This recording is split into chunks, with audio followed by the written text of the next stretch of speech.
जिले collector Jitesh we Patil ने भद्राद्री कोत्तागुड़म जिले में आश्वरावपेट पाम ऑयल फैक्ट्री का दौरा करके जदीद तामीर शुदा पावर प्लांट की इब्तिदाई तकरीब के इंतजाम का जायजा लिया, जिसका जारिया माह 12 तारीख को विजयदशमी के दिन वजीर ज़राअत तुम्मला नागेश्वर राव के हाथों इफ्तिताह अमल में लाया जा रहा है।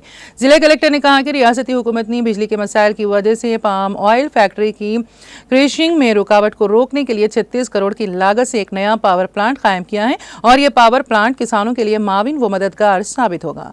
जिले कलेक्टर ने ओहदेदारों को इफ्तिताई तकरीब के बेहतर इंतजाम करने पर जोर दिया। कलेक्टर ने किसानों से पाम ऑयल फैक्ट्री के पावर प्लांट की इफ्तिताई तकरीब में शिरकत करने की अपील की है। इस मौके पर जिला कलेक्टर जीतेश वी पाटिल ने मीडिया से बात करते हुए तफसीलात से वाकिफ करवाया। మనకి 30 ton per hour oil mill దగ్గర 2.5 మెగావాట్ ది పవర్ ప్లాంట్ ఎస్టాబ్లిష్ అయింది. దానికి ఇనాగ్రేట్ చేయడానికి 12 అక్టోబర్ రోజు మన గౌరవ మంత్రివర్యులు అండ్ రైతులందరికీ పిలుపు ఇచ్చారు. పండుగ రోజు అందరూ మన ఆయిల్ పామ్ ఫార్మర్స్ ఇక్కడ జాయిన్ అయ్యి ఈ యొక్క సెలబ్రేషన్కి జాయిన్ అవ్వాలని మేము కోరుతున్నాము. ఇక్కడ ఏర్పాట్లు భారీ ఎత్తున మన ఆయిల్ ఫెడ్ టీం చేస్తూ ఉంది అండ్ మన జిల్లా యంత్రాంగం కూడా దీంట్లో అన్ని సహాయం ఇస్తున్నారు.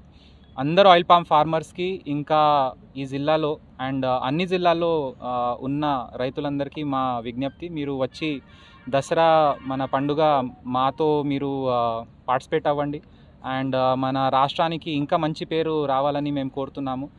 ఈ పవర్ ప్లాంట్ ద్వారా మనకి ఈ ఆయిల్ మిల్ ఏదైతే ఉందో దానికి ఇంకా ఎక్స్పాన్షన్ చేసే సరిపడే పవర్ మనకి వస్తుంది అండ్ ఫ్యూచర్లో కూడా మన రాష్ట్రం అయితే ఖచ్చితంగా బాగా చేస్తుంది. భద్రాద్రి కొత్తగూడెం జిల్లా కూడా ఇంకా పెద్ద ఎత్తున ఆయిల్ పామ్ పార్టిసిపేట్ చేసుకొని ముందుకు పోవాలని ఏదైనా ప్రణాళిక ఉందో దాంట్లో చాలా కీలకంగా ఈ పవర్ ప్లాంట్ ఉంది. కాబట్టి ఈ మా అదృష్టం అని మేము అనుకుంటున్నాము అండ్ పండగ రోజు ఈ అవ్వడం అంటే ఇంకా మంచిగా ఉంది.